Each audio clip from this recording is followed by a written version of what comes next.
Oke, kita mulai deep dive kita kali ini ya. Banyak banget nih catatan menarik yang Anda kirim soal cara belajar super cepat. Biar materi itu langsung nyantol gitu di otak kan. Jadi misi kita jelas nih. Kita bedah bareng teknik-teknik dari sumber Anda ini, cari yang paling efektif. Supaya apa? Ya supaya Anda bisa belajar lebih cerdas. Bukan cuma ya lebih keras aja. Kelihatannya ada 5 nih yang menonjol dari materi Anda. Ada soal persiapan prabaca, sama bikin pertanyaan, terus ada catatan Cornell, ada space repetition, mengajar ulang atau teknik Feynman itu, sama yang terakhir peta pikiran plus jembatan keledai. Mnemonik ya istilahnya. Siap nih kita cari intisarinya. Kita mulai dari dasarnya dulu kali ya, persiapan sebelum mulai belajar. Sumber Anda banyak nyinggung soal pre-reading. Ini bukan baca detail ya, tapi lebih ke skimming gitu. Lihat judul, subjudul, gambar-gambar, biar dapat gambaran besarnya. Nah, yang menarik nih dari materi Anda, ada saran buat langsung ubah subjudul jadi pertanyaan. Misalnya ada subjudul dampak perubahan iklim. Langsung diubah jadi, oke, apa aja sih dampak utamanya? Gitu kan? Rasanya ini kayak nyiapin kail gitu ya di otak sebelum informasinya masuk. Penting banget.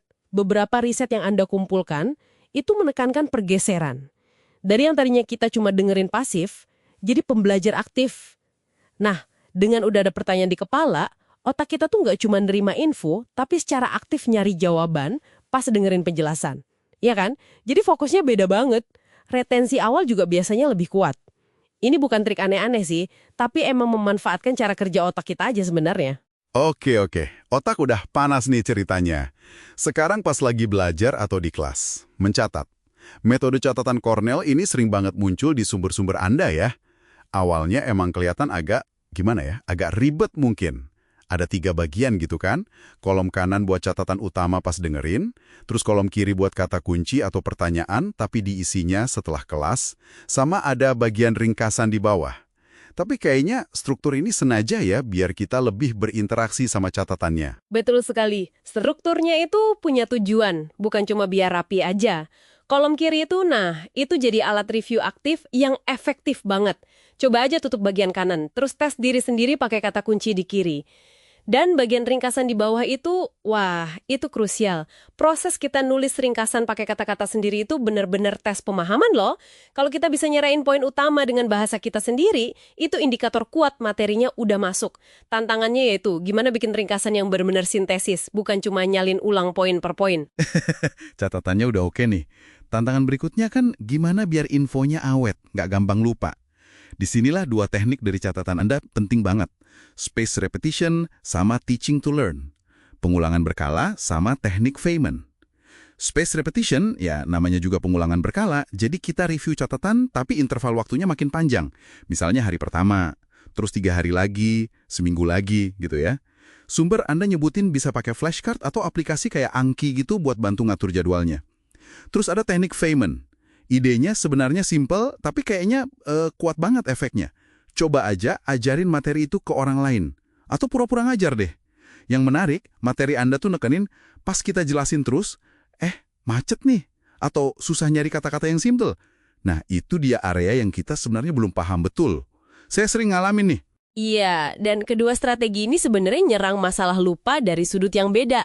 Pengulangan berkala itu kan sistematis ya buat ngelawan kurva lupa alami kita, sementara teknik Feynman itu maksa kita buat pertama menyederhanakan konsep, terus mengorganisir pikiran kita, dan yang paling penting jujur sama diri sendiri mana sih bagian yang masih bolong pemahamannya. Jadi ini bukan sekedar ngapalin fakta lepas gitu, tapi lebih ke membangun pemahaman yang kokoh. Ada kan di salah satu artikel Anda nyebut soal cognitive load theory. Nah ini nyambung ke situ. Oke, terakhir nih. Ada alat bantu visual sama asosiasi. Mind mapping sama mnemonics. Peta pikiran dan jembatan keledai. Peta pikiran kan yang topik utama di tengah. Terus ada cabang-cabang warna-warni gitu. Ini bantu banget buat lihat hubungan antar konsep secara visual. Jadi kayak lihat hutannya, nggak cuma pohonnya satu-satu. Berguna buat topik yang agak kompleks ya. Nah, kalau jembatan keledai atau mnemonik, itu lebih buat ngapalin daftar atau urutan spesifik. Kayak contoh klasik urutan planet itu loh, Merkurius, Venus, Bumi, Mars, Jupiter, dan seterusnya, dibikin kalimat lucu. Materi Anda juga nyebut beberapa versi kan? Sarannya sih bikin yang aneh, lucu, atau personal. Katanya lebih nempel ya kalau gitu, ada emosinya. Betul, karena kedua alat ini memanfaatkan cara kerja otak kita yang emang suka sama visual dan asosiasi. Mind map itu buat struktur gambaran besarnya. Mnemonic buat ngunci detail-detail kecil yang suka susah diingat. Jadi keduanya ini pelengkap yang bagus banget buat metode-metode lain yang udah kita bahas tadi. Sip. Jadi, dari deep dive kita ke catatan Anda, kita dapat 5 senjata utama nih ya. Mulai dari siapin otak pakai prabaca dan pertanyaan, terus catat aktif ala Cornell, kuatin ingatan pakai pengulangan berkala sama ngajar ulang, terus visualisasikan pakai peta pikiran dan jembatan keledai. Dari kelima ini, kira-kira mana nih yang paling kerasa klik sama gaya belajar Anda sekarang? Yang perlu diingat juga, ini tersirat dari banyak sumber Anda, nggak ada satu metode ajaib yang cocok buat semua orang atau semua situasi. Kekuatannya itu ada di gimana kita secara aktif berinteraksi sama materinya. Intinya sih mengubah belajar dari yang tadinya cuma nerima pasif, jadi proses eksplorasi, membangun pengetahuan sendiri. Lebih aktif dan terstruktur pastinya. Nah, sebagai penutup nih, ada satu pertanyaan buat Anda renungkan. Gimana kalau minggu ini Anda coba deh gabungin 2 atau mungkin 3 metode ini buat satu topik yang lagi Anda pelajari?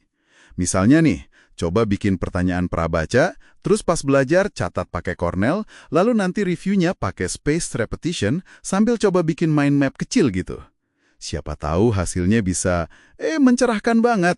Mungkin malah mengejutkan Anda. Coba aja.